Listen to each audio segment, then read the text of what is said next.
Друзья, добрый день, меня зовут Юрий Железняков, и в этом видео мы разбираемся с тем, как правильно выбрать мясорубку. Протестируем различные модели и определим, что влияет на производительность, надежность и уровень шума. Рассмотрим, чем отличается комплектация моделей, а также я расскажу, как обслуживать мясорубку и что категорически делать с мясорубкой нельзя.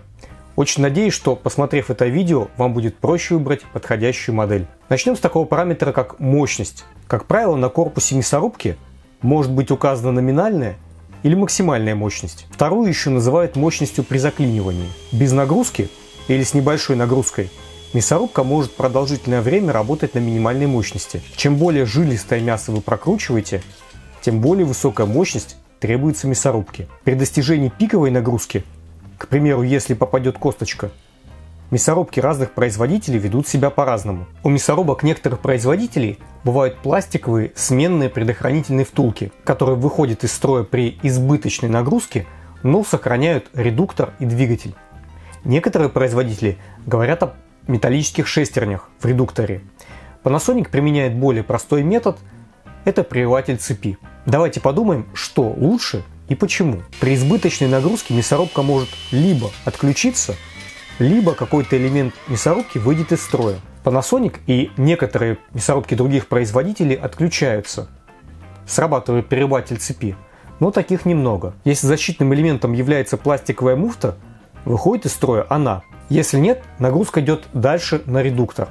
Если шестерни в редукторе металлические, редуктор сохранится, но может выйти из строя двигатель, а его ремонт стоит значительно дороже. Поэтому самый простой и логичный вариант – это именно прививатель цепи, который отключает мясорубку в случае избыточной нагрузки. В некоторых мясорубках, кстати, бывает реверс – обратный ход двигателя. Он пригодится, если продукты застряли в раструбе. Я, правда, реверсом пользовался только при краш-тестах.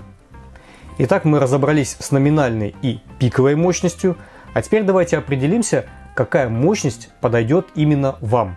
В ходе моих тестов и опираясь на информацию изготовителя, скажу, что производительность мясорубки мощностью 1 кВт, 1000 Вт, за минуту составляет примерно 1 кг фарша, а мясорубка мощностью 3500 Вт более 3 кг. Скорость будет зависеть от выбранной решетки, вида мяса, а также по опыту его температуры.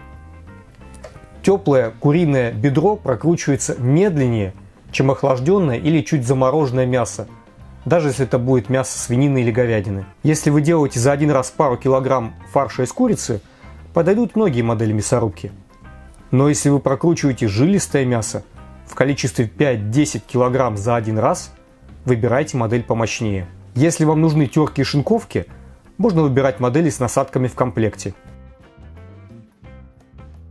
Теперь об особенностях, которые вы можете узнать, находясь в магазине или посмотрев обзоры в интернет. Поговорим о сборке мясорубки. Раструб мясорубки может фиксироваться на корпусе затяжным винтом,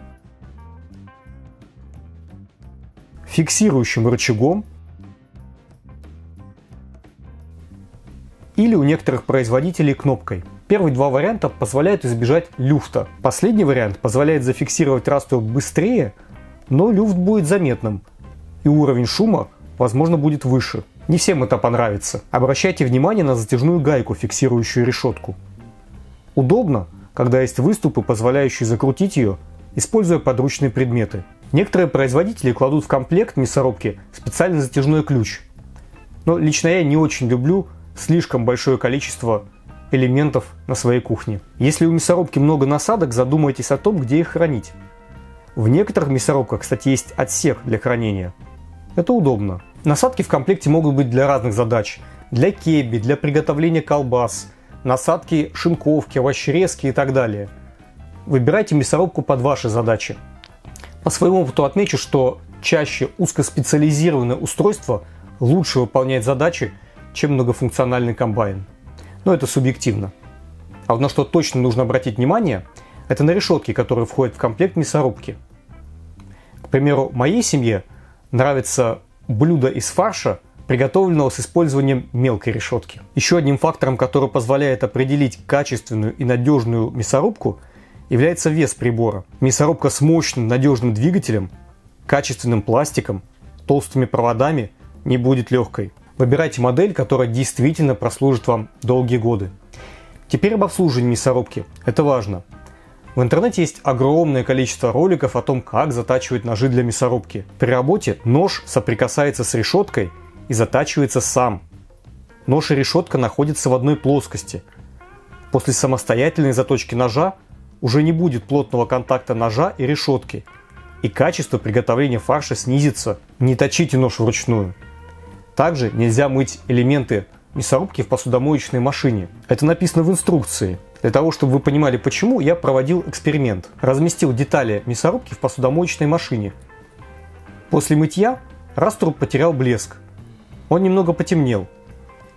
Чем больше щелочи в средстве для посудомоечной машины, тем сильнее вы можете испортить детали мясорубки. Очищать раструб будет непросто. Я надеюсь, это видео поможет вам легче разобраться в свойствах мясорубок и позволит сделать правильный выбор. Обзоры отдельных моделей и рецепты вы, конечно, сможете найти на канале. Подпишитесь, чтобы проще было находить нужные ролики. Спасибо за ваше внимание.